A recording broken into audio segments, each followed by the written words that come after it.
গত 25শে এপ্রিল আসামের দক্ষিণাঞ্চলের ডিমা হাসাও জেলার একটি মালগাড়ির খালি ওয়াগন দুর্ঘটনায় পড়ে। এরপর থেকে সংশ্লিষ্ট রেলপথে স্বাভাবিক রেল চলাচল বিঘ্নিত হয়। এতে অসমের শিলচর, করিমগঞ্জ এবং ত্রিপুরার জ্বালানি সংকট দেখা দেয়। বৃহস্পতিবার পর্যন্ত 14 দিন ধরে গোটা রাজ্যে জ্বালানি সংকট অব্যাহত রয়েছে। আর এই পরিস্থিতিতে কিছু অসাধু ব্যবসায়ী নিত্য প্রয়োজনীয় পণ্য সামগ্রীর মূল্য বৃদ্ধি করে অধিক মুনাফা অর্জনের চেষ্টা করে চলেছে। এরই মধ্যে আলু এবং পেঁয়াজের মূল্য প্রতি কিলো 35 টাকায় গিয়ে পৌঁছেছে। বিভিন্ন সংবাদ মাধ্যমের এই সংবাদ চাউর হতে টনক নড়ে প্রশাসনের। বৃহস্পতিবার সকালে সদর মহকুমা শাসকের কার্যালয়ে রাজধানীর বিভিন্ন বাজারে ব্যবসায়ীদের নিয়ে বৈঠক করেন সদর মহকুমা শাসক। বৈঠকে নিত্য প্রয়োজনীয় দ্রব্য সামগ্রীর মজুদ এবং পাইকারি খুচরা মূল্য নিয়ে পর্যালোচনা করা হয়। বৈঠকে সদর মহকুমা শাসক ব্যবসায়ীদের স্পষ্ট ভাষায় জানিয়ে দেন, নিত্য প্রয়োজনীয় সামগ্রীর মূল্য বৃদ্ধি প্রশাসন কোনো মতেই মেনে নেবে না।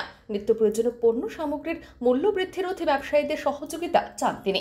ব্যবসায়ীরা সংশ্লিষ্ট বিষয়ে প্রশাসনকে সাহায্যের হাত বাড়িয়ে দেওয়ার সিদ্ধান্ত নেন। এদিন বৈঠক শেষে সদর মহকুমা শাসক সাংবাদিকদের জানান, নিত্য প্রয়োজনীয় পণ্য সামগ্রীর মূল্য যাচাইয়ের বাজারগুলিতে অতি সত্বর তল্লাশি চালানো হবে। এর আগে সংশ্লিষ্ট বিষয়ে ব্যবসায়ীদের সতর্ক করে দেওয়ার লক্ষ্যে এই বৈঠক ডাকা হয়েছে। বৈঠকে ব্যবসায়ীরা প্রশাসনকে সাহায্য করবেন বলে সম্মত হয়েছেন।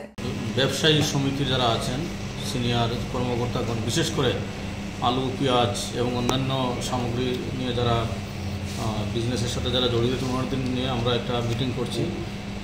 আপনারা জানেন, আমরা বিভিন্ন মিডিয়াতেও দেখেছি যে নিত্য প্রয়োজনীয় জিনিসের দাম বাড়ার, বিশেষ করে আলু পেঁয়াজের দাম ঊর্ধ্বমুখী এমন কিছু এলিগেশন আসছে।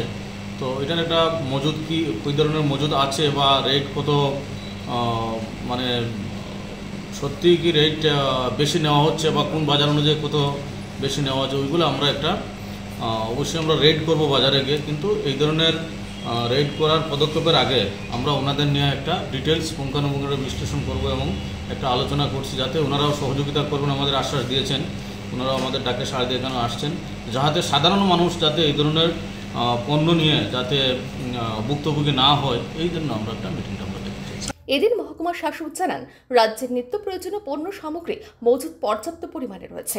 বাজারগুলিতে পণ্য সামগ্রীর খুচরা মূল্য ও পাইকারি মূল্য যাচাই অতি সত্বর তল্লাশি চালানো হবে বলে জানান তিনি।